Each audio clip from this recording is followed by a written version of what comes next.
வணக்கம். மக்கள் மேடை நிகழ்ச்சிக்கு உங்களை வரவேற்கிறோம். விஸ்வநாத் பிரதாப் சிங் மன்னர் பரம்பரையைச் சேர்ந்த இவரை விபி சிங் என்று அழைத்தால் நாட்டு மக்கள் நன்றாகவே நினைவு கூறுவார்கள்.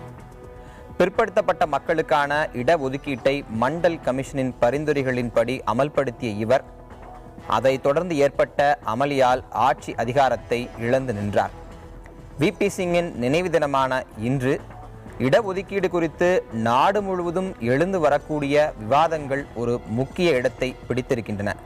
காரணம், மத்திய அமைச்சர் ராஜ்நாத் சிங் இடஒதுக்கீடு குறித்த மறு ஆய்வை மத்திய அரசு ஒருபோதும் நடத்தாது என்கிற உறுதியை அளித்திருக்கிறார்.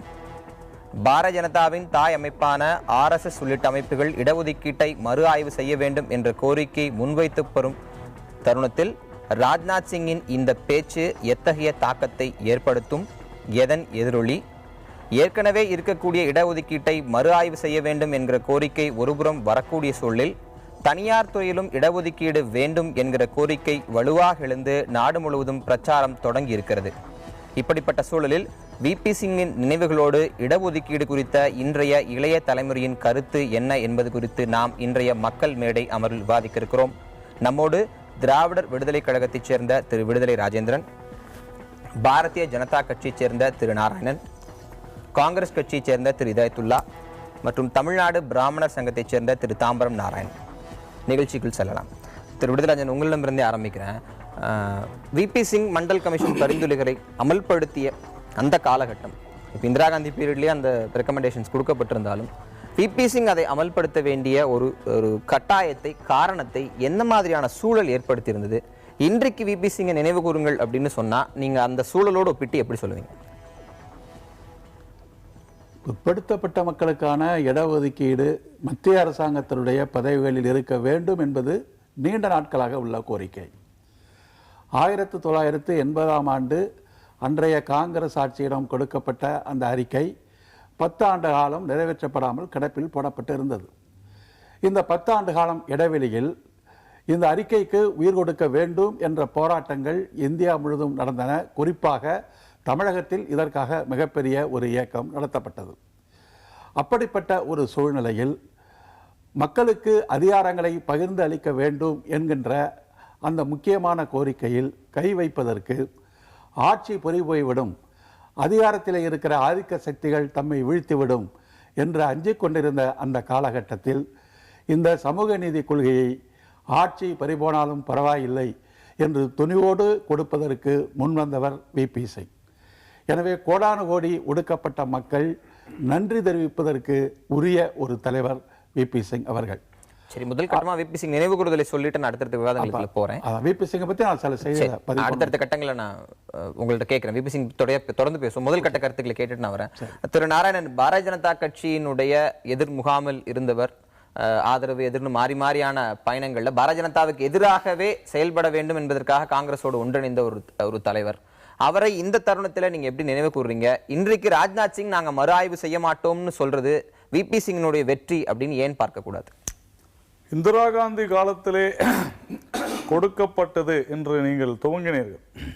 ஆனால் உண்மையிலேயே மதிப்பிற்குரிய அடல் பிகாரி வாஜ்பாய் அவர்களுடைய மற்றும் அத்வானி அவர்களுடைய, அதாவது மொரார்ஜி தேசாய் அவர்களுடைய அமைச்சரவை அவர்கள் இருந்த பொழுதுதான் மண்டல் கமிஷன் அறிமுகப்படுத்தப்பட்டது. மண்டல் அவர்களை இது போன்ற ஒரு மிகப்பெரிய ஆய்வை செய்ய சொல்லி வலியுறுத்தப்பட்டது.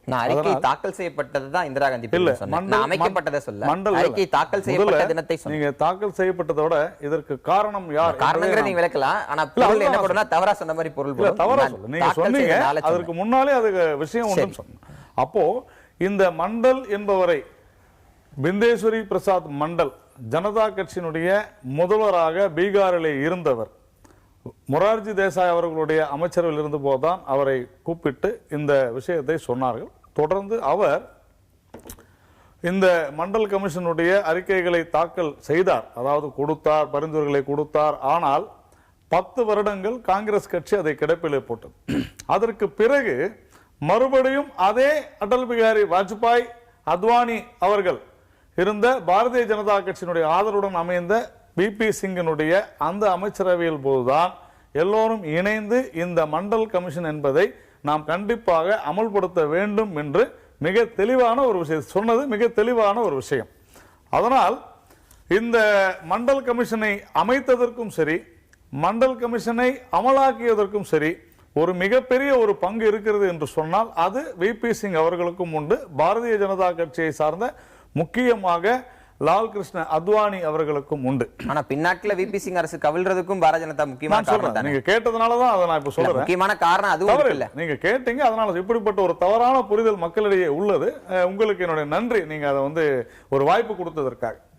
விபி சிங் அரசு கவிழ்ந்தது என்று சொன்னால் அதற்கு காரணம் அவருடைய அமைச்சரவையிலே துணை பிரதமராக இருந்த தேவிலால் அவர்கள்தான் என்பது இந்த நாடு முழுவதும் தெரியும். ஆனால் அதற்கு பின்னாலே பல ஊடகங்களும் சரி எதிர்க்கட்சிகளும் அது குறித்து அதிகம் பேசவில்லை. இல்ல தேவிலாலும் காரணம், சந்திரசேகரும் காரணம், கூட பிஜேபியும் காரணம் இல்லன்னு சொல்றாங்க. இல்லன்னு சொல்றீங்க. இல்லன்னு சொல்ல, அதாவது அந்த உங்களுடைய பிரச்சனை தேவிலாலும் சந்திரசேகரும் பிஜேபியும் சொல்லலாமா, இல்ல பிஜேபி தவிர்த்து விட்டு தேவிலால் சந்திரசேகரும் சொல்லலாமாங்கிறதா கேள்வி. நீங்க இடைமறித்து என்னை கேள்வி கேட்க வேண்டும் என்ற நோக்கத்தோடு கேட்டா நான் பேசாத சொல்றதுக்கான பேசி முடிச்ச பிறகு நீங்க கேளுங்க, தவறு இல்ல. நான் உங்களுக்கு கண்டிப்பா பதில் சொல்றேன். இல்ல நீங்க சொல்ற விஷயத்துல கூடுதலா நான் அதையும் சொல்றேன். சரி, தேவிலால் அவர்களுடைய மகன் சௌதாலா டெல்லியில் இருந்து ஹரியானா முதல்வராக பதவியேற்றுக் கொள்கிறார்.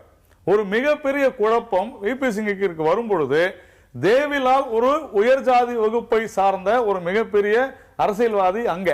அப்போ அவர்களுடைய கட்சிக்குள் இருந்த காரணத்தினால்தான் தன்னுடைய ஆட்சி பறிபோய்விடும் என்கின்ற நிலையில் இந்த மண்டல் கமிஷனை பிஜேபியும் சேர்ந்து சொல்லித்தான் அவர்கள் அமல்படுத்தினார்கள். ஆனால் இதற்கு பாஜக எப்படி பொறுப்பாகும் என்றது தொடர்ந்து நாம் பேசிக் கொண்டிருக்கிறோம். இதுல முக்கியமான விஷயமே எங்களுடைய லால் கிருஷ்ண அத்வானி அவர்கள் அந்த ராமர் கோவில் அந்த ரத யாத்திரை சென்ற பொழுது எங்கள் தலைவரை கைது செய்கிறார்கள். அப்பொழுதுதான் இந்த அரசுக்கு கொடுத்து வந்த ஆதரவை வாபஸ் பெற்றாலும் கூட அன்னைக்கு காங்கிரஸ் மறுபடியும் அதே விபி சிங் இதுல இருந்த சந்திரசேகருக்கு ஜனதாதள இருந்து ஆதரவு கொடுத்தாங்க. ஏன் காங்கிரஸ் கொடுத்திருக்கலாம் இல்லையா? விஷயம் என்னன்னா உறுதியாக பாரதிய ஜனதா கட்சிக்கும் அந்த விபி சிங் கவிழ்ந்த ஆட்சிக்கு வந்திருக்கும் சம்பந்தம் இல்லை அப்படின்னு சொல்றாரு. மண்டல் கமிஷனை இனிஷியேட் பண்ணதே பாரதிய ஜனதா தலைவர்கள் தான் நாராயண் சொல்றாரு. இதோட நீங்க உடன்படுறீங்களா? இல்ல, நிச்சயமா நான் அதை உடன்படல. இது மொரார்ஜி தேசாயோட ஆட்சியில் உள்துறை அமைச்சராக இருந்த சரண் சிங் அவர் அதில் பிற்படுத்தப்பட்ட மக்களுடைய ஒரு மிகப்பெரிய ஒரு தலைவராக இருந்த காரணத்தினால அவருடைய ஒரு முயற்சியின் காரணமாகத்தான் இந்த மண்டல் நியமனம் நியமிக்கப்பட்டது. அதற்கு பிறகு இந்த விபி சிங் ஆட்சி வந்ததற்கு பிறகு விபி சிங் ஆட்சியில் பாரதிய ஜனதா கட்சியோட இதில் விபி சிங் ஆட்சி அமைத்ததற்கு பிறகு மண்டல் குழு பரிந்துரையை அமலாக்க வேண்டும் என்ற முடிவை எடுத்ததற்கு பிறகு பாரதிய ஜனதா கட்சி அத்வானி தலைமையில் இந்த ராமர் கோயில் கட்டுகிறது என்ற பிரச்சனையை எடுத்து அவங்க ஒரு ரத யாத்திரை கிளம்புறாங்க. ரத யாத்திரை கிளம்பி அரசாங்கத்திற்கு ஒரு நெருக்கடியை உண்டாக்குறாங்க. அப்போ பீகாருக்கு அந்த ரத யாத்திரை போகிறப்ப பீகாருடைய முதலமைச்சர் லல்லு பிரசாத் அந்த ரத யாத்திரைக்கு அனுமதி கொடுக்க மாட்டார் என்று திருப்பி மறுத்தவுடன் உடனே விபி சிங் கொடுத்த ஆட்சிக்கு நாங்கள் திரும்ப ஆதரவை விலகிக் கொள்கிறோம்னு சொல்றாங்க. இப்போ மண்டல் குழு பரிந்துரையை அமல்படுத்த தொடங்கினார் என்று சொல்லுகிற ஒரு காரணத்திற்காக அவர் ஆட்சியை கவிழ்க்க வேண்டும் என்ற நோக்கத்தோடு தான் இவர்கள் இந்த ராமன் கோயில் பிரச்சனையை அத்வானி கையில் எடுத்தார். இல்ல மண்டலோட இதுவே இனிஷியேஷனே நாங்க தான். மண்டலோட இனிஷியேஷன் அவர்கள் தான் என்று சொன்னால் மண்டல் குழு பரிந்துரையின் அடிப்படையில் நாடாளுமன்றத்தில் நம்பிக்கை வாக்கெடுப்பை விபி சிங் கோரிய போது ஜாதியின் அடிப்படையில் இந்த தேசத்தை பிளவுபடுத்துவதற்கு விபி சிங் முயற்சிக்கிறார். பாரதிய ஜனதா கட்சி அதை ஒருபோதும் ஏற்றுக்கொள்ளக் கூடாது என்று சொல்லி மண்டல் கமிஷன் பரிந்துரையை ஏற்க மாட்டோம் என்று நாடாளுமன்றத்தில் அன்றைக்கு பேசி விபி சிங் ஆட்சி அதை முன்வைத்துதான் அன்றைக்கு நம்பிக்கை ஓட்டை கோரினார். பெரியார் அம்பேத்கர் அந்த குரலிலிருந்து இந்த இருக்கையை காட்டி நான் இந்த மக்களிடம் நம்பிக்கை ஓட்டை கேட்கிறேன். இந்த சமூக நீதிக்கு யார் ஆதரவாக இருக்கிறார்கள், யார் எதிராக இருக்கிறார்கள் என்பதை இந்த நாட்டு மக்கள் புரிந்து கொள்ளட்டும் என்று தன்னுடைய நிறைவு உரையில் அவர் குறிப்பிட்டு இந்த இரண்டு தலைவர்கள் அடிப்படையில் சமூக நீதியின் அடிப்படையில் தான் இந்த வாக்கெடுப்பை நான் நம்பிக்கை வாக்கெடுப்பை கோருகிறேன் என்று சொன்னபோது மண்டல் பரிந்துரைக்கு எதிராக பேசி மண்டல் பரிந்துரைக்கு விபி சிங்க்கு எதிராக வாக்களித்தது அத்வானி. அவருக்கும் எனக்கும் உள்ள அந்த ஒரு வேறுபாடு எங்கன்னா அவருக்கு உரிமை இருக்கிறது, இதனாலதான் இவங்க பண்ணாங்கன்னா நான் என்னுடைய பார்வையை மிக தெளிவாக வைத்திருக்கிறேன். இந்த அரசாங்கம் எங்களுடைய தலைவரை கைது செய்திருக்கிறது. இந்த நாட்டினுடைய நீண்ட காலமாக நூற்றுக்கணக்கான ஆண்டுகளாக இருக்கக்கூடிய ஒரு நம்பிக்கையை சிதைக்க முற்பட்ட இந்த அரசை நாங்கள் ஆதரவு கொடுத்து கொண்டிருக்கிறோம், அதிலிருந்து வெளியே வருகிறோம் என்று மிக தெளிவாக எவ்வளவு பேர் அன்னைக்கு எவ்வளவு எம்பிஸ் பிஜேபியில் இருந்தாங்கன்னு நம்ம பார்க்கணும். விபி சிங்குக்கு எவ்வளவு ஆதரவு இருந்துச்சு. இதுதான் பிரச்சனையே. இதை அவர் பேசும்போது நான் குறுக்க பேசுறேன். கேட்டட்டும், விவாதம் சரியான விவாதம் சரியா அவருடைய நீங்க பதில் சொல்லுங்க. ஒரு கேள்வி, மண்டல் குழு பரிந்துரையை பாரதிய ஜனதா கட்சி தான் அது இனிஷியேட் செய்தது, மண்டல் குழு அறிக்கைக்கு நாங்கள் எதிர்ப்பு இல்லை என்று சொன்னால், நாடாளுமன்றத்தில் விபி சிங் நம்பிக்கை ஓட்டு கோருகிற போது மண்டல் குழு பரிந்துரையை எதிர்த்து பேசி நாட்டை சாதியினால் பிளவுபடுத்துவதற்கு எங்கள் கட்சியை அனுமதிக்காது என்று கூறி அதற்காகவே அவருடைய ஆட்சியை தோற்கடிப்போம். அத்வானி கைதும் ராமர் கோயில் விவகாரத்தில் பிரச்சனை அவர் பேசலையே. அத்வானி நாடாளுமன்றத்தில் பேசுனது இடஒதுக்கீட்டை எதிர்த்து தான் பேசியிருக்காரு. மண்டல் கமிழ பற்றி நாடாளுமன்றத்துடைய பதிவேட்டில் பேசி முடிச்சிட்டீங்களா? அதாவது அந்த விவகாரத்தில் கூட கோஸ்வாமின்னு ஒருவர் தீக்குளித்து இறந்தார். அப்பொழுது அத்வானி அவர்கள் அவரை பார்க்க, அந்த மாணவனை பார்க்க மருத்துவமனைக்கு செல்லும் பொழுது அங்கு இருந்தவர்கள் கூடி நீங்கள் மண்டல் கமிஷனுக்கு எதிராக பேசுங்கள் என்று சொன்ன பொழுது எங்களுடைய கட்சியினுடைய தேர்தல் வாக்குறுதியை மிக தெளிவாக சொல்லி இருக்கிறோம், மண்டல் கமிஷனை கொண்டு வந்ததே நாங்கள் தான், இதை அமல்படுத்திய தீர்வோம்னு சொன்னது லால்கிருஷ்ண அத்வானி அவர்கள். எல்லா ஊடகங்கள் இருக்கு. நான் முடிச்சிருங்க. இவர் சொன்ன விஷயத்துல இன்னைக்கு ஒரு சின்ன உதாரணம் புரியுற மாதிரி சொல்லணும்னா, இந்த நில கையகப்படுத்தல் திருத்த சட்டம், ஜிஎஸ்டி மசோதா, இந்த மாதிரியான விஷயங்களை சொல்லும் போது அதுல சில திருத்தங்கள் வேணும்னு சொல்றாங்க இல்லையா, அந்த மாதிரி சில திருத்தங்களை அன்னைக்கு கொடுத்தாங்க. ஆனால் அதை ஏற்க மறுத்தார்கள். ஏனென்றால் அவர்களுக்கு நன்றாக தெரியும் இதை காரணம் காட்டி அரசியல் செய்ய வேண்டும் என்று நினைத்தார்கள். பாரதிய ஜனதா கட்சிக்கு இருந்த எம்பிக்கள் நான் மறுபடியும் 346 பேர் எதிர்த்து ஆதரவு வாக்களித்திருக்கிறார்கள். பாஜக நினைச்சிருந்தா மத்தவங்க எல்லாம் ஏன் ஆதரவு கொடுக்கறாங்க? அதான விஷயம். மண்டல்ல திருத்தங்கள் முன்வைக்கப்பட்டது. ஐயா சொன்னாங்க திருத்தங்களா? ஒரு சில நான் சொல்றேன். அது என்ன நான் சொல்றேன். நான் என்ன சொல்றேன் வேணும்னா நான் செய்தி நான் சொல்றேன். முதல்ல மண்டல் கமிஷன் இந்த ஜாதிக்கு இவ்வளவு இடஒதுக்கீடுன்னு சொல்லியிருக்குதான்னா கிடையாது. நிறைய பேர் அதை தவறா புரிஞ்சுக்கிட்டு இருக்காங்க. மண்டல் கமிஷன் பரிந்துரை என்ன, அவர் என்ன பரிந்துரை செய்திருக்கிறார்? கல்வி ரீதியாக, சமூக ரீதியாக, பொருளாதார ரீதியாக 3 ரீதியில் அவர் சொல்லியிருக்கிறார். மண்டல் அவர் சொல்றது எந்த சமுதாயம் சமூக ரீதியாக மற்றவர்களால் பின்தங்கிய சமுதாயம் கருதப்படுகிறதோ அந்த சமுதாயம், எந்த வகுப்பு கைத்தொழிலை மட்டுமே தங்களின் வாழ்வாதாரத்திற்கு நம்பியுள்ளதோ அது, அதே போல 25 விழுக்காடு பெண்கள் மற்றும் 10 விழுக்காடு ஆண்கள், நகரங்களில் இருக்கிறது 10 விழுக்காடு, இப்படி 17 வயசுக்குள்ள திருமணம் எந்த சமுதாயம் செய்கிறார்களோ அது, எந்த சமுதாயத்தை சார்ந்த பெண்கள் 25 விழுக்காடுகளுக்கும் குறைவான பெண்கள் வேலை செய்யறாது. இந்த மாதிரி அதே மாதிரி கல்வியில பாத்தீங்கன்னா எஸ்எஸ்எல்சிக்கு முன்னால இருக்கிறது இந்த மாதிரி அதான் விஷயம். இதுல ஒரு சில திருத்தங்களை பாரதிய ஜனதா கட்சி கொண்டு வர சொன்னோம். ஏனென்று சொன்னால் இது இது மாதிரி கொடுத்திருக்கிறாங்க. இதுல என்ன திருத்தங்கள் இருக்கலாம், பொருளாதார ரீதியா, சமூக ரீதியா அந்த 25 விழுக்காடு 30 விழுக்காடா மாத்திருக்கலாம். அதுக்கு உரிமை இல்லையா? எதிர்த்தாங்க எப்படி சொல்ல முடியும் உங்களால? அந்த மண்டல் தமிழகத்திற்கு வருகை தந்த பொழுது இது குறித்து ஆய்வு செய்த வந்த போது இங்கே சமூக நீதிக்காக போராடியவர்கள் யார் சென்று அவரை இங்கு சந்தித்து அந்த ஆய்வுக்கு உதவி செய்தார்கள் நான் சேலஞ்ச் பண்றேன். யாரும் போகல. திரு ராஜேந்திரன் கேட்கலாம். திரு இதயத்துல்லா முதல் கருத்தாக விபி சிங் எப்படி நினைவு கூறுகிறீர்கள் அப்படிங்கறத நான் கேட்கலாம் இருந்தா, இருந்தாலும் திரு நாராயணோட உங்களுக்கு பதில் இருக்கும்னு நினைக்கிறேன். ரெண்டும் சேர்த்து சொல்லுங்க. விபி சிங்கை எப்படி நினைவு கூறுகிறீர்கள்? மண்டலுக்கு பாரதிய ஜனதா ஆதரவாகத்தான் என்றது சில திருத்தங்களை கோரிது நாராயண் சொல்றாரு, எப்படி பாக்குறீங்க? சகோதரர் நாராயண் அவர்கள் வழக்கம் போல வரலாற்றை திரித்து சொன்னார். விடுதலை ராஜேந்திரன் அவர்கள் மிக தெளிவாக சொன்னார். மண்டல் கமிஷனை பொறுத்தவரை அதை முன்னிறுத்தி தான் ஆட்சியை கவிழ்த்தார்கள். அந்த நேரத்தில் அந்த ராம ஜென்மபூமிக்கு எதிராக சென்ற அந்த ரத யாத்திரையை தான் மேலோட்டமாக, எப்பவுமே மேலாக உன்னை வைத்துக் கொள்வது, உண்மையாக உன்னை வைத்துக் கொள்வது, இந்த வரலாற்றை இன்னைக்கு யாரும் மறுத்துவிட முடியாது. உண்மை என்னன்னு சொன்னா, மொரார்ஜி எப்படி விபி சிங் ஒரு காங்கிரஸ்காரராக இருந்து காங்கிரஸ் நிதியமைச்சராக இருந்து காங்கிரஸால் மேலே கொண்டு வரப்பட்டவர், நீண்ட நெடுங்காலமாக இருந்த மொரார்ஜி தேசாய் அவர்களுடைய காலத்தில் உருவானது. அப்பொழுதும் அத்வானி அவர்களோ வாஜ்பாய் அவர்களோ மண்டல் கமிஷனுடைய அந்த இதை ஆதரிக்கவில்லை. வேறு வழி இல்லாமல் அங்கே இருந்த 2 பெரிய அமைச்சர்கள் அவங்க தான். ஆனால் மீதி ஒட்டுமொத்தமாக ஜனதா தளத்தை சார்ந்தவர்கள் இருந்தனால ஒன்றும் செய்ய முடியல. பரட்டும் பார்ப்போம்டாங்க. 84 அந்த அறிக்கை விட்டால் கூட இந்திரா காந்தி இறந்து விடுகிறார். இந்திரா காந்தி இறந்த பிறகு வந்திருக்கக்கூடிய ராஜீவ் காந்தி அவர்கள் அடுத்து அசாம் பிரச்சனை, பஞ்சாப் பிரச்சனை, ஈழ பிரச்சனை, பல்வேறு பிரச்சனைகள் இருந்த காலத்தால் 5 ஆண்டுகளுக்கு பிறகுதான் அது காங்கிரஸிலே நிதியமைச்சராக இருந்து கருத்து வேறுபாடால் ஜனதா தளத்துக்கு சென்று ஆட்சியை அமைத்த விபி சிங் செய்தார். நீங்க கருத்து வேறுபாடு அப்படி வேற மாதிரி சொல்ற மாதிரி இருக்கு. ஆனா போஃபஸ்ங்கிற ஒரு பெரிய விஷயத்துக்காக தானே வெளியே வரார். காங்கிரஸ் எதிர்த்து களமாடணும்ங்கிற ஒரு பெரிய ஒரு நோக்கத்துல தானே வெளியே வரார். பிறகு வெளியே வந்தது. அதுக்காக நான் இல்லை என்பதை குறை சொல்ல விரும்பல. இங்க நேரத்துல விபி சிங்கினுடைய முதல் வெளியேற்றம் என்பது காங்கிரஸ் அன்றைக்கு அவர் தன்னை ஒரு நான் காங்கிரஸ் பர்சனா காமிச்சுக்கணும்ங்கிறதுக்கான முயற்சியில் அவர் இறங்கினதான முதல் கட்டம். காங்கிரஸால் அடையாளப்படுத்தப்பட்டவர், காங்கிரஸால் அவர் நிதியமைச்சராக ஆக்கப்பட்டவர், உயர்வு கிடைத்ததெல்லாம் காங்கிரஸ் என்றாலும் கூட அவர் சொன்ன அந்த போஃபாஸ் கூட உண்மை இல்லை என்று பிற்காலத்தில் உருவாகுது. அதுக்காக நான் வந்து விபி சிங் குறை சொல்லல. விபி சிங் செய்த மிகப்பெரிய சாதனையாக அதை அறிமுகப்படுத்தியது மட்டுமல்ல, ராஜேந்திரன் அவர்கள் சொன்னது போன்று தன் ஆட்சி போனாலும் பரவாயில்லை, பிற்படுத்தப்பட்ட மக்களுக்காக வேண்டி செய்வேன் என்று சொன்னார். ஒரு உண்மையை நான் சொல்றேன் உங்களுக்கு.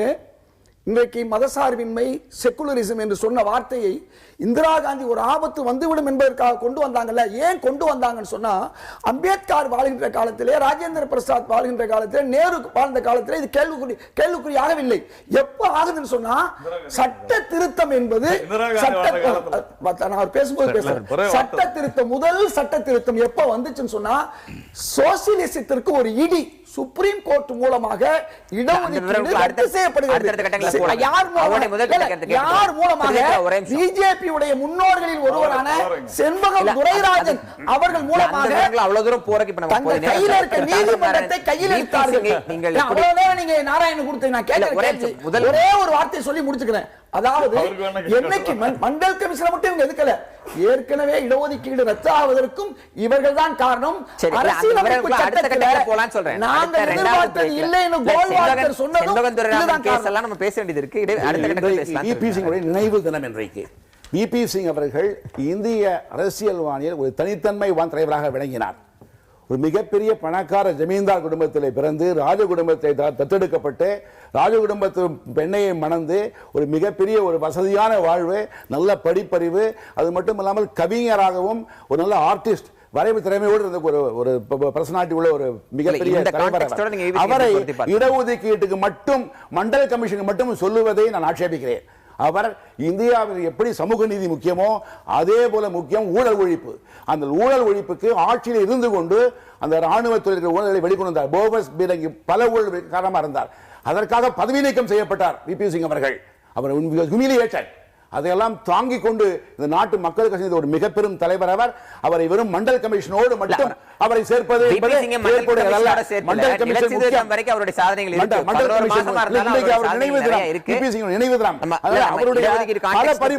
பல பரிமாணம் நம்ம குறிப்பிடணும். நம்ம இடஒதுக்கீடு பற்றியும் பேசுவோம், ஆனா ஊழல் ஒழிப்புக்கு மிகப்பெரிய குரல் கொடுத்த இடஒதுக்கீடு பற்றி பேசுவோம், ஊழல் ஒழிப்பு பற்றியும் பேசலாம். பாரதிய ஜனதா கட்சி மீது காங்கிரஸ் கட்சி வைக்கக்கூடிய குற்றச்சாட்டுகள் ஒன்று மதச்சார்பின்மை, மற்றொன்று இடஒதுக்கீடு விவகாரங்களில் இவர்கள் சமூக நீதிக்கு எதிராக செயல்படுகிறார்கள் அப்படின்றது. மதச்சார்பின்மை குறித்து நீங்க தவறான விளக்கம் கொடுக்குறீங்க அப்படின்னு ஏற்கனவே மத்திய அரசும் மத்திய அமைச்சரும் விளக்கங்களை கொடுத்துட்டாங்க. இன்றைக்கு இடஒதுக்கீடு குறித்து மறு ஆய்வு செய்ய மாட்டோம் அப்படின்னு அவங்க சொல்றாங்க.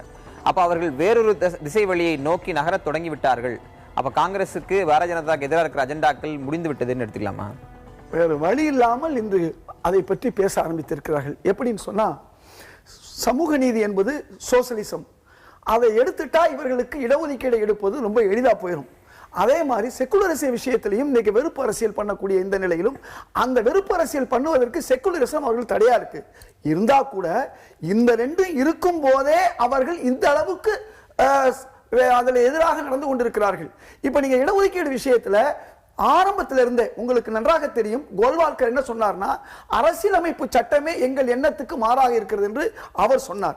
நீங்க பழைய இதுல இன்றைக்கு ராஜ்நாத் சிங் இடஒதுக்கீடு மறுஆய்வு செய்வீங்களான்னு விவாதங்கள் எழுந்துட்டு இருக்கு, ஆனால் நாங்கள் மறுஆய்வு செய்ய மாட்டோம்னு சொல்றாரு. நீங்க அதை ஒரு மாற்றமாக ஒரே ஒரு விஷயம், மோகன் பகாவத் அவர்கள் இடஒதுக்கீடை மறுபரிசீலனை செய்ய வேண்டும் என்று சொன்ன பொழுது அவருக்கு எதிராக ஒரு கருத்தையும் ஒரு பிஜேபி தலைவரும் சொல்லவில்லை. என்ன சொன்னாங்கன்னா, அவர் சொல்வது தவறு என்று சொல்லாமல் அவரை முதல் நாள் சொல்லிவிட்டு உயர் ஜாதி வாக்குகளை பெறுவதற்கு சொல்லிவிட்டு தனியாக நாங்கள் இடஒதுக்கீடு மறுபரிசீலனை செய்ய மாட்டோம் என்று சொல்கிறார்கள்.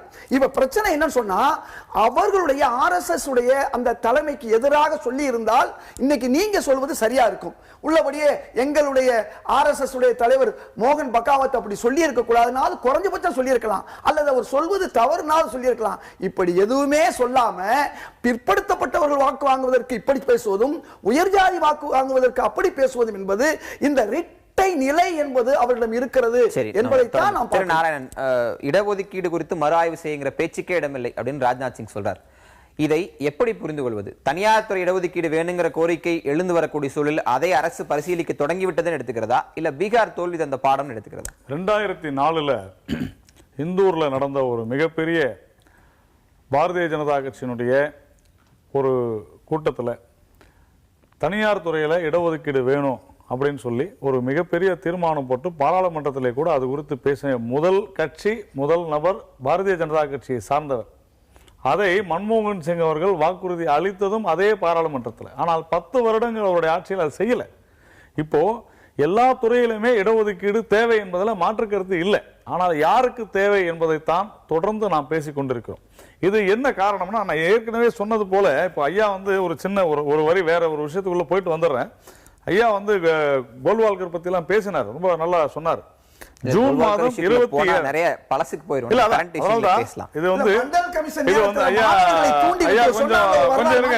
இது சார் நான் முடிச்சிடுறேன். ஜூன் மாதம் 27ஆம் தேதி 1961ஆம் ஆண்டு நெஹ்ரு அவர்கள் தெளிவாக சொல்கிறார், I dislike any kind of reservation, எந்த ஒரு ரிசர்வேஷனையும் இடஒதுக்கீடையும் நான் எதிர்க்கிறேன், நான் விரும்பவில்லை. இன்எஃபிஷியன்சி, இடஒதுக்கீடு என்றாலே அதற்கு பெயர் இன்எஃபிஷியன்சி என்று சொல்கிறார். அடுத்தது என்னுடைய நாடு முதல் தர நாடாக இருக்க வேண்டும், இரண்டாம் தர நாடாக போகக்கூடாது, செயல்திறன் வாய்ந்ததாக இருக்க வேண்டும் என்று சொன்னால் இடஒதுக்கீடு இருக்கக்கூடாதுன்னு பண்டிட் நேரு அவர்கள் அனைத்து மாநில முதல்வர்களுக்கும் கடிதம் எழுதியது நான் ஆவணம் வைத்திருக்கிறேன். எதுக்காக சொல்ல வரேன்னா, காங்கிரஸ்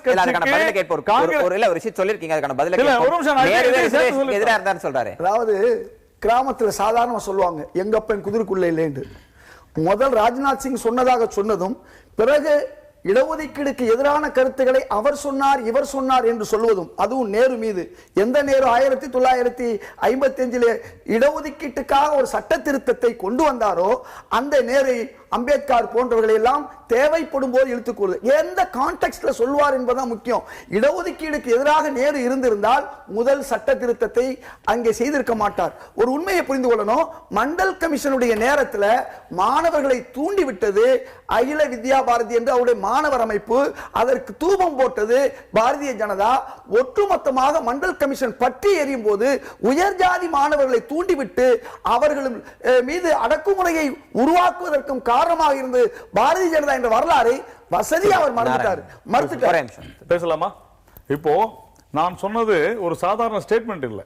நான் சொன்னது முதல்வர், இந்த நாட்டில் இருக்கக்கூடிய அனைத்து முதல்வர்களுக்கும் அவர் சொன்ன தேதி உட்பட இருக்கிற எல்லா கவர்மெண்ட்லயும் நீங்க என்ன கான்டெக்ஸ்ட்ல அவர் சொன்னார். காங்கிரஸ் காரங்க சொன்னா கான்டெக்ஸ்ட்ல நாங்க நல்லதா எடுத்துக்கணும், பிஜேபி காரங்க நல்லதுக்கு சொன்னா அது கெடுதல். இதுதான் தொடர்ந்து தமிழக மீடியாக்கள் இல்ல, கம்யூனிஸ்ட், காங்கிரஸ், இது போன்ற முற்போக்கு சிந்தனை உள்ளவர்கள் அடிப்படையில் வரவங்க அத்தனை பேருமே இப்படிதான் தொடர்ந்து போய் சொல்லிக் கொண்டு வருகிறார்கள். ஒன்று ஐயா, நான் முடிச்சிடுறேன். நான் என்ன கேட்கிறேன், நான் முதல்ல சமூக காரணிகள் பத்தி பேசினேன், அதுல கல்வி பத்தி சொன்னேன், அதே போல நீங்க சொல்றதை ஏத்துக்கணும்னு சொல்ல வரீங்களா? மற்றவர்கள் சொல்றதெல்லாம் தவறுனா அவர் கேட்பது இல்ல எந்த கான்டெக்ஸ்ட்ல சொல்லிருக்காருன்றதை நீங்க விளக்கலாம். இடஒதுக்கீட்டுக்காக சட்ட திருத்தம் கொண்டு வந்த ஒரு நபர் பின்னாட்டில் இடஒதுக்கீடு எதிர்க்கிறார் நீங்க சொன்னீங்கன்னா எந்த கான்டெக்ஸ்ட் எதிர்த்தாரு கூடுதல் ஆவணத்தை சொல்லுங்க. தியாகசமல், நான் சொல்றது நான் எதுக்காக சொன்னேன்னா, இந்த நாடு சுதந்திரம் பெற்றதிலிருந்து தொடர்ந்து இடஒதுக்கீட்டுக்கு எதிராக வேலை செய்து கொண்டிருப்பது காங்கிரஸ் தான். அதுல சந்தேகம் கிடையாது.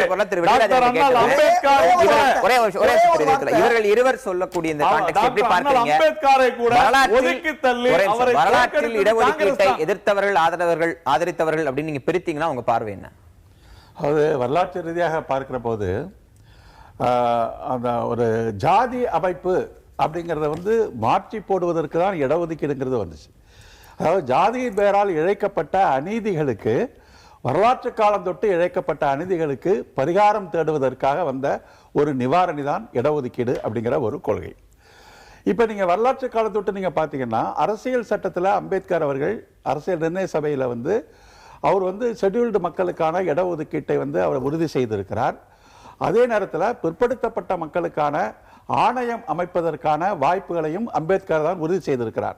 அரசியல் சட்டத்தில் 340வது பிரிவு ஒன்றை ஏற்படுத்தி எதிர்காலத்தில் பிற்படுத்தப்பட்டோருக்கான ஒரு ஆணையத்தை நீங்கள் அமைத்து மக்கள் தொகை கணக்கெடுப்பு செய்து அவர்களுக்கான இடஒதுக்கீடு செய்வதற்கான சட்டத்தை திறந்து வைத்து விட்டு போனதும் அம்பேத்கர் தான். இதை காங்கிரஸ் கட்சி ஏற்றிருக்கு. ஆனால் காங்கிரஸ் கட்சியில் இதுக்கு ஆனால் ஜாதி அமைப்பு முறை மாறவே கூடாது, அது நீடிக்க வேண்டும். ஜாதி அமைப்பு இருப்பதனால சமூகத்திற்கு எந்த தீங்கும் இல்லை என்பதை கொள்கை ரீதியாக ஏற்றுக்கொண்டது ஆர்எஸ்எஸ். கோல்வாக்கர் அதனுடைய பஞ்ச் ஆஃப் தாட்ஸ் நூலில் caste system does not hindrance to our progress என்ற வார்த்தையை தெளிவாக சொல்லியிருக்கிறார். வடகிழக்கு மாநிலங்களில் சாதி அமைப்பு பலமாக இல்லாத காரணத்தினால தான் அந்நியர்கள் போந்துட்டாங்க. நம்ம சமூகத்தில் அந்நியர்களை வரவிடாமல் தடுத்தது நம்முடைய ஜாதி அமைப்பு தான் என்று காஸ்ட் சிஸ்டம் என்கிற அமைப்பையே ஆதரித்தது, தத்துவார்த்த ரீதியாக ஆதரிப்பது ஆர்எஸ்எஸ். அது பஞ்ச் ஆஃப் தாட்ஸ் நூலில் தெளிவாக இருக்கு. ஆனா அதை தொடர்ச்சியாக நேருடைய கான்டெக்ஸ்ட் எடுத்தீங்கன்னா, நேரு ஆரம்பத்தில் இந்த இடஒதுக்கீடு கொடுத்தாங்கன்னா மாநிலங்கள பிரச்சனை வரும் அப்படிங்கிற காரணத்தினால ஆரம்பத்தில் நேருவே என்ன சொல்லியிருக்காருன்னா, இந்த ஜாதிய முதல் காக்கா கலெல்கர் கமிஷனுடைய அறிக்கை, முதல் பிற்படுத்தப்பட்டோர் அறிக்கை வந்துச்சு. அந்த முதல் பிற்படுத்தப்பட்டோர் அறிக்கை இந்த சமூக ரீதியாக சாதி ரீதியாக இடஒதுக்கீடை சொன்னப்ப அந்த அறிக்கையை வாங்கி நேரு குப்பை கூடையில போட்டு அவர் எல்லா முதலமைச்சருக்கு என்ன ஒரு கடிதம் எழுதினார்னு சொன்னா, இந்த இடஒதுக்கீடு கோரிக்கை ஏத்துக்க வேண்டாம், பொருளாதார அடிப்படை தான் சரி என்று எழுதியவரும் நேரு தான். அது வரலாற்றில் மறக்க முடியாது. ஆனால் அதே நேரு தான் வகுப்புவாரி பிரதிநிதித்துவம் என்ற இடஒதுக்கீடு கொள்கை செல்லாது என்ற நீதிமன்றம் தீர்ப்பு வந்த போது தமிழ்நாட்டில் பெரியார் அதற்காக மிகப்பெரிய ஒரு போர்க்கொடி உயர்த்திய போது அந்த சட்டத்தை திருத்துவதற்கு முதல்ல வந்தவர் நேரு தான். சொல்லி முடிச்சுக்கிறேன். அந்த நேரத்தில் நேரு சொன்ன ஒரே ஒரு வார்த்தை, அதாவது 3 வருஷம் தான் 52ல இந்த இடஒதுக்கீடு சுப்ரீம் கோர்ட்ல அன்னைக்கு இடஒதுக்கீடுக்கு எதிராக இருந்தவர்கள் அதிகமான நீதியரசர் இருந்த ஒரு காரணத்தினால அந்த நிலை மாறுவதற்கு நேரு சொன்னது, சட்டம் என்பது நெகிழும் தன்மை உடையது, மக்களுக்காகத்தான் சட்டமே ஒழிய சட்டத்துக்காக மக்கள் அல்ல என்று பெரியாரும் பெருந்தலைவர் காமராஜர் மூலமாக நேருக்கு சொன்னதுனால இந்தியா ஒரு மிகப்பெரிய நாடு, பல மொழி பல இனங்களை கொண்ட பல மாநிலங்களை கொண்ட ஒரு நாடு. எந்த ஒரு திட்டமும் மறுபரிசீலனை செய்யப்பட வேண்டும். அந்த வகையில் இடஒதுக்கீடும் மறுபரிசீலனை செய்யப்பட வேண்டும். மறுபரிசீலனை ரத்து ஏன் நினைச்சுக்கிறோம் நம்ம? மறுபரிசீலனை ரத்து பண்ணுவாங்க ஏன் அப்படி நினைக்கணும் நம்ம? மறுபரிசீலனை also could be for something betterment. இப்போ தமிழகத்தை எடுத்துங்க, நீங்க நம்ம மண்டல் கமிஷன்ல அழகா கொடுத்துருக்கிறார் அவர். உச்சநீதிமன்ற தீர்ப்பை மனசுல வச்சுக்கிட்டு தான் 32% இருந்தா கூட 27 குறைச்சிருக்கேன் நானு பிசிக்கு சொல்லியிருக்காரு அவரு. அப்ப என்ன அர்த்தம்? அவரு உச்சநீதிமன்றத்தினுடைய அந்த வழிகாட்டுதலை வர்ற கேள்வி மறுஆய்வு செய்யணும்னு நீங்க சொல்லும்போது மண்டல் மதித்து பண்ணிருக்காரு அவரு. மறுஆய்வு செய்யணும் ஒரு நிமிஷம் திரு நாராயணன் கேள்வியை சேர்த்து நீங்க பதில் சொல்லுங்க. மறுஆய்வு செய்யணும்ங்கிற கோரிக்கை வரும்போதே ஏற்கனவே அமல்படுத்தப்பட்டவை முழுமையா அமல்படுத்தப்பட்டிருக்கா, முழுமையா அதன் பலன்கள் போய் சேர்ந்திருக்கா அப்படிங்கறதையும் பார்க்க வேண்டியது. முறையா அமல்படுத்தப்பட்டிருக்குன்னு சொல்றீங்க. இதுவரை மண்டல அமல்படுத்தப்பட்டது இதுவரை சரியாகத்தான் அமல்படுத்தப்பட்டிருக்கு. பல பரிமாணங்களை பார்க்கணும். இல்ல கேள்வி சரியா அமல்படுத்தப்பட்டிருக்குன்னு சொல்றீங்களா? அதற்கான பலன்கள் போய் சேர்ந்து தமிழகத்தை எடுத்துக்கிட்டீங்கன்னா சரியா அமல்படுத்தப்படலை நான் சொல்றேன். தமிழகத்தை எடுத்துக்கிட்டீங்கன்னாக்க உதாரணமா உச்சநீதிமன்றம் 50 விழுக்காடு சொல்றாங்க, அதை தமிழகம் கடைபிடிக்கல. கிரீமி லேயர் சொல்றாங்க, தமிழகம் கடைபிடிக்கல. அதை தவிர தமிழகத்தினுடைய அந்த சாதி வாரி பட்டியலை பார்த்தீங்கன்னா ஒரு கிளாரிங் எக்ஸாம்பிள், ஒரு எம்பிசி எடுத்துங்க, மிகவும் பிற்படுத்தப்பட்ட எடுத்துங்க, அதுல நரிக்கோரவர் இருக்கிறாங்க, மீனவர்கள் இருக்கிறாங்க, மற்ற சமூகம் இருக்கு. அவங்க எல்லாம் லைக்கா ஒரே மாதிரியா வளராங்க, கல்வி ரீதியா இல்ல. சோ அதெல்லாமே மறுபரிசீலனை பண்ணணும். அனைத்து பரிமாணங்களையும் ஆடு நனையுதுன்னு ஓனாய் கவலைப்பட்டது என்ன அர்த்தம்? ஓனாய் சொல்லுச்சா ஆட்டை பார்த்து எங்க கூட வா, நான் 2 பேரும் ஒன்னா இருப்போம்னு சொல்லுச்சான் சாப்பிட்ட பின்னால. அது மாதிரி மோகன் பகாவத் மறுபரிசீலனை செய்ய வேண்டும் என்று சொல்வதற்கும் ஒரு சமூக நீதி காவலரை சொல்வதற்கும் உள்ள வித்தியாசம் இருக்கு. திரு ராஜேந்திரன், இடஒதுக்கீட்டை மறுஆய்வு செய்யணுங்கிற கோரிக்கை வரும்போது 2 விஷயங்களை பார்க்கிறோம். ஒன்று, ஏற்கனவே இடஒதுக்கீடு முறையாக அமல்படுத்தப்பட்டிருக்கிறதா, வெறும் கல்வியில மட்டுமல்லாமல் வேலை வாய்ப்பு வரை. மற்றொன்று, தனியார் துறையில் இடஒதுக்கீடு வேணுங்கிற கோரிக்கை வெகு வேகமாக எழுந்து வருகிறது. இந்த சூழலை எப்படி புரிஞ்சுக்கிறது? இடஒதுக்கீடை மறுஆய்வு செய்ய வேண்டும் அப்படிங்கிற ஒரு கருத்தில் சில கருத்துக்கள் நான் சொல்லணும். ஐயா நாராயணன் அவர்கள் சொன்னாங்க, தமிழ்நாட்டில் இடஒதுக்கீடு மறு ஆய்வு செய்யப்பட்டிருக்கிறது. அப்படி செய்யப்பட்ட காரணத்தினால்தான் பிற்படுத்தப்பட்ட ஒரு பகுதியிலிருந்து 20% எடுத்து மிகவும் பிற்படுத்தப்பட்டோருக்கு கொடுக்கப்பட்டது. அதே மாதிரி இஸ்லாமியர்களுக்கு 3.5% கொடுக்கப்பட்டது. அதே மாதிரி வந்து பட்டியலின மக்கள்ல இருந்து அருந்ததியர் மக்களுக்கு 3.5% உள்ஒதுக்கீடு கொடுக்கப்பட்டது. இதெல்லாம் வந்து இடஒதுக்கீடு இன்னும் பரவலாக எல்லோருடையும் போய் சென்று அடையணும் அப்படிங்கிற நோக்கத்தை வந்து கருத்தில் கொண்டுதான் தமிழகம் வந்து இதில் வழிகாட்டியாக இருக்கிறது. அதனால் இடஒதுக்கீடு மறு ஆய்வு செய்யப்பட்டிருக்கிறது என்பது உண்மை. மத்திய அரசாங்கத்தில் இருக்கின்ற இடஒதுக்கீட்டுடைய நன்மை என்ன அப்படின்னு பார்த்தீங்க சொன்னால், இப்போ பாரதிய ஜனதா கட்சியை பொறுத்தவரையிலும் பாரதிய ஜனதா கட்சியினுடைய தேர்தல் அறிக்கையில் இடஒதுக்கீடை பற்றி என்ன சொன்னாங்கன்னா, இடஒதுக்கீட்டில் நாங்கள் வந்து ஒரு இன்னோவேட்டிவாக ஒரு புதுமையான முறையில் இடஒதுக்கீட்டை நாங்கள் அமல்படுத்த போகிறோம் என்று சொன்னாங்க. அது புதுமையான முறையில் என்ன இடஒதுக்கீடு அப்படின்னு கேட்டப்ப, இன்றைக்கு வணிகத்துறை அமைச்சராக இருக்கிற நிர்மலா சீதாராமன் அவர்கள் என்ன விளக்கம் கொடுத்தாங்கன்னா, ஒரு கிராமத்தை தத்தெடுத்து அந்த கிராமத்தில் இருக்கிற மக்கள் அனைவரையும் முன்னேற்றம் செய்வது என்கின்ற முறையில் எங்களுடைய இடஒதுக்கீடு கொள்கை இருக்கும். அதாவது இப்ப சொல்லப்பட்ட சமூக கல்வி ரீதியான பின்தங்கிய மக்கள் அப்படிங்கிற இடஒதுக்கீட்டிலிருந்து ஷிஃப்ட் ஆகி அந்த முறையில் தான் எங்களுடைய இடஒதுக்கீடு இருக்கும் அப்படின்னு அவங்க கருத்து தெரிவித்தாங்க.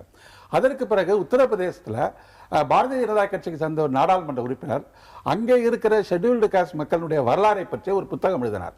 அந்த புத்தகத்தினுடைய வெளியீட்டு விழாவில் வந்து மோகன் பகவத் வந்து கலந்துக்கிட்டு பேசினார்.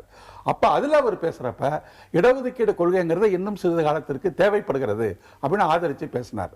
அதற்கு பிறகு சில காலம் கழித்து இடஒதுக்கீடு கொள்கையை இப்பொழுது மறுபரிசீலனை செய்ய வேண்டும் என்ற கருத்தை வந்து RSS பேசினுச்சு. அது தேர்தல் அரசியலில் வந்து எதிரொலிக்கிறப்ப, பீகார் அரசியலில் வந்து அந்த பிரச்சனைகள்லாம் வருகிறப்ப இவங்க வேற ஒரு ஸ்டாண்ட் எடுத்து என்ன சொன்னாங்கன்னா, இடஒதுக்கீடு வந்து அரசியல் சட்டத்தில் இருக்கிற நிலைப்படி தொடரும்னு சொல்றாங்க. இப்படி இவரெல்லாம் சொல்லுகின்ற ஒரு கூற்றே விபி சிங் அவர்களுடைய அரசியலுக்கு கிடைத்த வெற்றி அப்படின்னு நான் சொல்ல விரும்புகிறேன். ஏன்னா விபி சிங்கிற்கு பிறகுதான் இந்திய அரசியலில் ஒரு சமூக நீதி அரசியல் அப்படிங்கிறது வந்து விபி சிங் காலத்திற்கு தான் வந்தது. இன்னும் சொல்ல போனால் விபி சிங் நன்றியோடு நினைவு கூறணும்னு சொன்னால், தமிழ்நாட்டிற்கு ஒரு காவிரி நடுவர் மன்றம் என்பதை வந்து கொண்டு வருவதற்கு காரணமாக இருந்தவரே விபி சிங் தான் கொண்டு வந்தார். இன்டர் ஸ்டேட் கவுன்சில் என்று சொல்லப்படுகிற மாநிலங்களுக்கு அதிகாரத்தை பகிர்ந்தளிப்பதற்கான குழுவுக்கு சட்டப்பூர்வமான அங்கீகாரம் கொடுத்தது விபி சிங் தான் கொடுத்தார். ரைட் டு இன்ஃபர்மேஷன் ஆக்ட் அதற்கு விதை போட்டவர் விபி சிங் தான் சொன்னார். அம்பேத்கருக்கு பாரத ரத்னா கொடுக்க வேண்டும் என்று சொன்னவர் விபி சிங் தான் சொல்லியிருக்கிறார். இப்படி அது மட்டும் இல்லாமல் விபி சிங்குடைய சிறுநீரகம் எப்பொழுது பழுதடைந்தது அப்படின்னு சொன்னீங்கன்னா, அந்த மசூதி இடிப்பு பிரச்சனை பதவி இழந்ததற்கு பிறகு மசூதி இடிப்புல வந்து மகாராஷ்டிராவில் இஸ்லாமியர்களுக்கும் இந்துக்களுக்கும் இடையில ஒரு பெரிய கலவரம் வெடித்தப்ப அந்த கலவரத்தை நிறுத்த வேண்டும் என்று தொடர்ச்சியாக தண்ணீர் குடிக்காமல் விபி சிங் உண்ணாவிரத காரணத்தால் தான் அவருடைய சிறுநீரகம் பழுதடைந்து அதன் காரணமாக அவர் மரணத்தை சந்தித்த நிறைய விஷயங்கள் அவர் பத்தி பேசுறீங்க. ஆனா என்னுடைய கேள்வி, நான் என்ன சொல்றேன்னா, இன்றைக்கு இடஒதுக்கீடு மறுபரிசீலனை செய்யணும்னு சொன்னா நான் கேட்கிற ஒரு கேள்வி, இப்ப இதே மண்டல் கமிஷன் என்ன சொல்லியிருக்கு, கல்வியில தான் விபி சிங் இடஒதுக்கீடு கொண்டு வந்தார், வேலை வாய்ப்பு கொண்டு வந்தார். கல்வியில இடஒதுக்கீடை வந்து அர்ஜுன் சிங் கொண்டு வரப்பட்ட போது இந்த கல்வியில மண்டல் கமிஷன் சொன்ன இடஒதுக்கீட்டை எதிர்த்து நாடாளுமன்றத்தில் அந்த காங்கிரஸ் அரசாங்கத்துக்கு எதிர்த்தா கலவரம் பண்ணவங்க பிஜேபி தான் பண்ணாங்க. அது மண்டல் கமிஷனோட பார்ட்டி தானே. ஆனா அதை எதிர்த்து தான் வந்து அவங்க பண்ணாங்க. அந்த அரசியலுக்குள்ள போறதுக்கு இந்த இடஒதுக்கீடு நான் கேட்கிறேன்னு சொன்னா, இந்த இடஒதுக்கீடு வந்து 93க்கு அப்புறம் தான் இப்போ வந்து மத்திய அரசுல இருந்து அமல்படுத்தப்பட்டிருக்கு. இன்றைக்கு பாத்தீங்கன்னா குரூப் ஏ பிரிவுல ஒரு பிற்படுத்தப்பட்டவர் கூட கிடையாது என்று நாடாளுமன்றத்தில் வைக்கப்பட்ட ஒரு அறிக்கை சொல்லுது. பிற்படுத்தப்பட்டவருக்கு BCD பிரிவுகள்ல 7.5% மேல இனம் இடஒதுக்கீடு நிரப்பப்படவில்லை என்று நாடாளுமன்றத்தில் வைக்கப்பட்ட அந்த அறிக்கை சொல்லுது. 484 அரசாங்கத்தினுடைய தேசியமய வங்கிகளுடைய இயக்குநர்களாக இருக்கின்றவர்கள மொத்தம் இருக்கிறவங்க 484 பேர்ல ஒருத்தவங்க கூட இது வெளியே பிசி வரல என்று சொல்லுகிறது. பல உதாரணங்களை இடஒதுக்கீடு முறையாக அமல்படுத்தப்படவில்லை, அது அடுத்த லெவலுக்கே போகல அப்படின்னு திரு ராஜேந்திரன் போன்றவர்கள் முன்வைக்கிறாங்க. ஏற்பட்டக்கூடிய பொருளாதார மாற்றங்களால் தனியார் துறை பெருகிவிட்டது, அதனால தனியார் துறை இடஒதுக்கீடு வேணும்னு இவர்களை போன்றவர்கள் கோரிக்கை வைக்கிறாங்க. இது இரண்டு கோரிக்கைகளும் ஒன்று நிறைவேற்றப்படவில்லை, மற்றொன்று தனியார் துறைக்கு இதை விரிவாக்கம் செய்யணுங்கிறத எப்படி பார்க்குறீங்க? முதல்ல விபி சிங் அவர்கள் மாபெரும் தலைவராக திகழ்ந்த விபி சிங் அவர்கள் போன் மேரோ கேன்சர் தான் அவருடைய மெயின் டிசீஸ். பல வருஷங்களுக்கு அவர் தவறினார் அப்படிங்கிறத நான் பதிவு பண்ண விரும்புகிறேன். முதல்ல ஒன்று. ரெண்டாவது, தனியார் துறை இடஒதுக்கீடு என்பது தவறான அணுகுமுறை, அதை நாங்கள் ஆட்சேபிக்கின்றோம். ஏனென்றால் ஒரு அரசாங்கம், மக்கள் வரி பணத்தை சென்ற அரசாங்கம், அவர்களை கவர்ன் செய்ய சட்டத்திட்டங்கள் வேற, தனியார் துறை சட்டத்திட்டங்கள் வேற. ஒன்று, முதலாளியுடைய முதலீடு பங்குதாரர் முதலீடு, லாப நஷ்ட விஷயங்கள், சந்தை நிலவர ஏற்றத்தாழ்வு, இதையெல்லாம் கையாண்டு வியாபார நிலை ஒதுக்கீடு கொண்டு வர முடியாது. தனியார் நிறுவனங்கள் அரசிடமிருந்து மின்சாரத்திலிருந்து தண்ணி வரைக்கும் சலுகை வாங்குறாங்களே. வேண்டாம், மின்சாரத்தை அரசாங்கம் அவர்கிட்ட வரும், தனியார் கொடுத்துருக்காங்க, நாங்க தனியார் வாங்கிக்கிறோம். தனியார் இது போன்ற சலுகைகள், சிறப்பு பொருளாதார மண்டலம், தொழில் முதலீட்டு கழகங்கள், இது போன்ற உதவிகள், எளிதான கடன் உதவி, இப்படி பல சலுகைகள் அரசாங்கம் சலுகைகளை மட்டும் கொடுக்கவில்லை, மக்கள் பயன்பட கொடுக்குறாங்க. இல்ல தனியார் அரசு கொடுக்கிற நோக்கம் வந்து மக்களுக்கு பயன்படுவது நோக்கம். தமிழகத்தில் மின்வெட்டு இருந்த போது கூட சிறப்பு பொருளாதார மன்றங்களை 24 hours கரண்ட் கொடுத்து தான் இருந்தாங்க. அப்ப அது போன்ற சலுகைகள் அனுமதிக்கூடிய தனியார் துறை இடஒதுக்கீட்டை ஏன் கொடுக்க கூடாது? உங்களுக்கு பின்படுத்தப்பட்ட இடத்துல போய் தொழில் எவ்வளவு இடைஞ்சல் இருக்கு. சலுகை எது கொடுக்குறீங்க? சென்னையில் கொடுக்கிறது கிடையாது. பிற்படுத்தப்பட்ட பேக்வர்ட் லொகாலிட்டியில போய் கிராமத்தை தான் கொடுக்குறீங்க நீங்க. முதல் அது அதுல எதற்காக ஒரு இடஒதுக்கீடு வேற மக்கள் தனிப்பட்ட உடைய மூலதனம் சொல்ல முடியாது. எல்லா நிறுவனங்களும் வந்து பங்கு மார்க்கெட்ல ஷேர் அறிவிச்சு பலருடைய பங்குகளை வாங்கி மூலதனமாக போட்டுதான் அந்த தொழிலை தொடங்குறாங்க. ஒண்ணு. இரண்டாவது வந்து ஒரு அரசாங்கம் வந்து அவங்களுக்கு வந்து இடம் கொடுக்குது, மின்சாரம் கொடுக்குது, மக்கள் வரி பணத்திலேருந்து டாக்ஸ்லேருந்து வந்து வரி சலுகை கொடுக்குது. எல்லாமே அரசாங்கத்தினுடைய சலுகைகளை நீங்க பெறுறீங்க. மூன்றாவது, நீங்க தயாரிக்கக்கூடிய பொருட்களை வந்து யார்கிட்ட விற்கிறீங்க? இதே மக்கள்கிட்ட தான் நீங்க வந்து விற்பனை லாபத்தை நீங்க பெறுறீங்க. அப்படிங்கிறப்ப நீங்க வந்து எங்களுக்கு போட்ட லாபம் எங்களுக்கு தான் கிடைக்கணும்னு சொல்லுவதில் எந்த விதமான நியாயம் இல்லை. இது உலகத்தில் ஐரோப்பா போன்ற, அமெரிக்கா போன்ற நாடுகள்ல, பிரிட்டன் போன்ற நாடுகள்ல, பல்வேறு ஐரோப்பிய நாடுகள்ல இன்றைக்கு முழுக்க தனியார் நிறுவனங்களை நம்பி இருக்கிற நாடுகள்ல பல கருப்பர்களுக்கு, மைனாரிட்டி மக்களுக்கெல்லாம் நிச்சயமாக அங்க இடஒதுக்கீட்டை உறுதி செய்திருக்கிறார்கள்.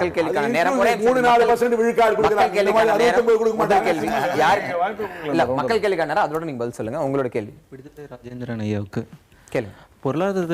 பொருளாதார ரீதியான இடஒதுக்கீடு இல்லாம ஜாதி வாரியா இடஒதுக்கீடு இருக்கிறதுக்கு காரணம் என்ன தெரிஞ்சுக்கலாங்க?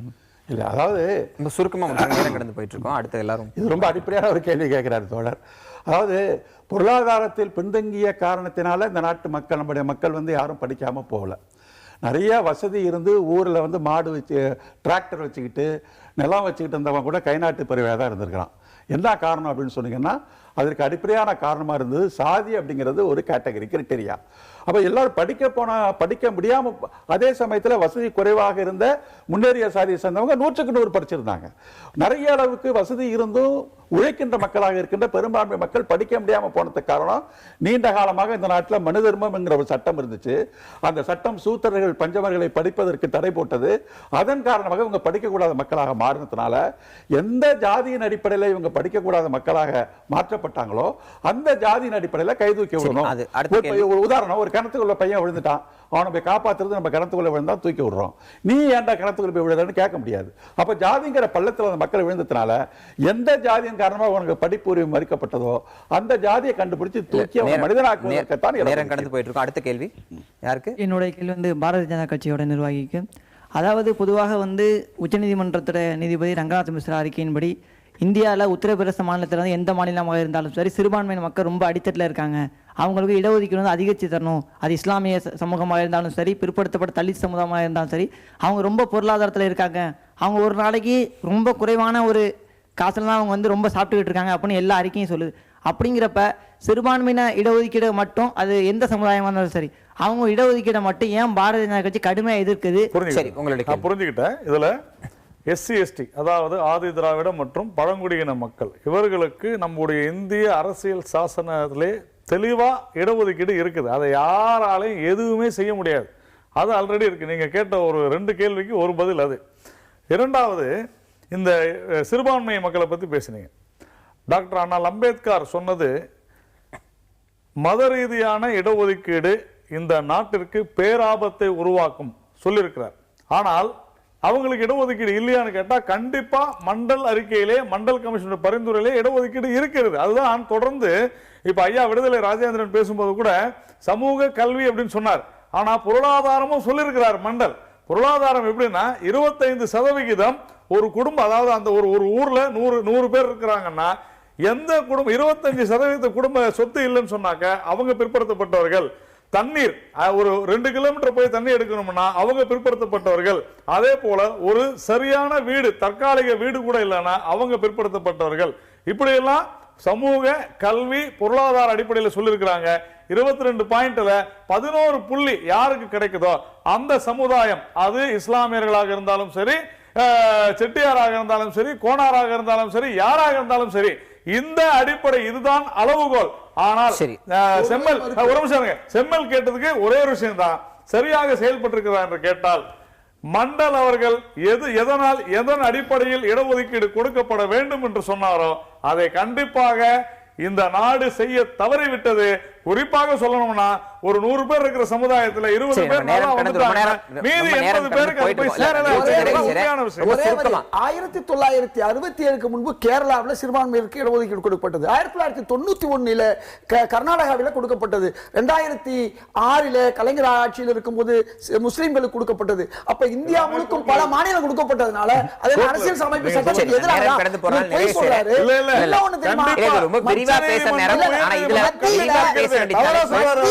போதுமான நேரம் இல்லை. நேரம் கடந்து போயிட்டு இருக்கோம். மீண்டும் ஒரு மக்கள்